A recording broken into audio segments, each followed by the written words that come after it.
কি কমন পড়ছে?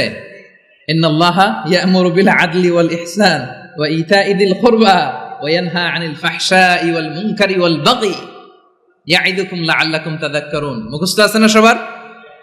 আসুন আমরা এই আয়াতের সরল অর্থ, এর মর্মবাণী, এর সংক্ষিপ্ত তাফসীর সবাই মিলে আজকের এই প্রোগ্রাম থেকে উদ্ধার করার চেষ্টা করি।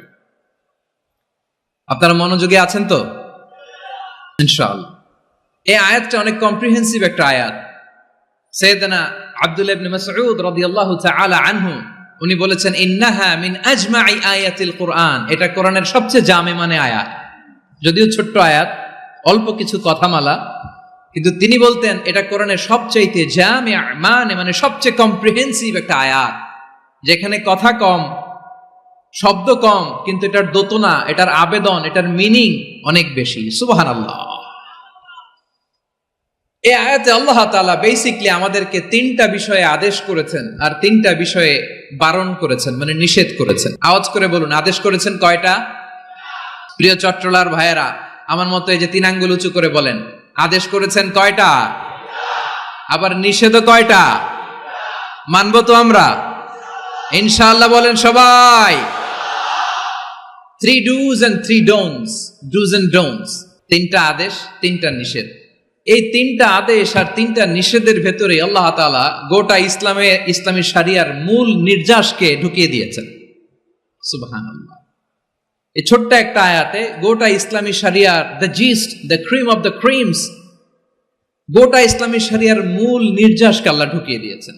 তিনটা আদেশ আর তিনটা নিষেধ। আসুন আমরা সরাসরি কোরআন থেকে শুনি, সবাই পড়ুন। আউযু বিল্লাহি মিনাশ শাইতানির রাজীম। বিসমিল্লাহির রহমানির রহিম।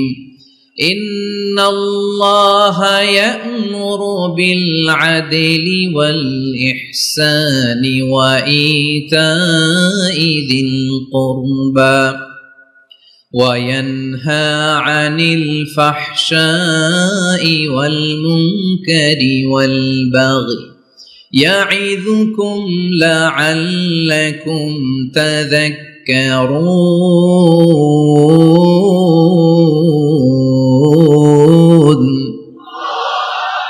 আল্লাহ তাআলা ইরশাদ করছেন, ইন্নাল্লাহা ইয়া'মুরু বিল আদলি ওয়াল ইহসান। নিশ্চয় আল্লাহ তাআলা তোমাদেরকে ন্যায় বিচারের আদেশ দেন, সদাচরণের আদেশ দেন, নিকট আত্মীয়দেরকে দানের আদেশ দেন।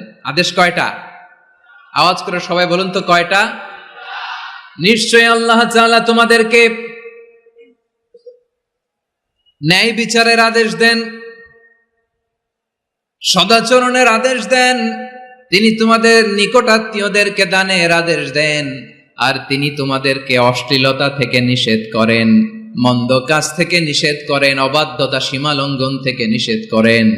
তিনি তোমাদেরকে উপদেশ দেন যাতে তোমরা শিক্ষা গ্রহণ করো। সুবহানাল্লাহ।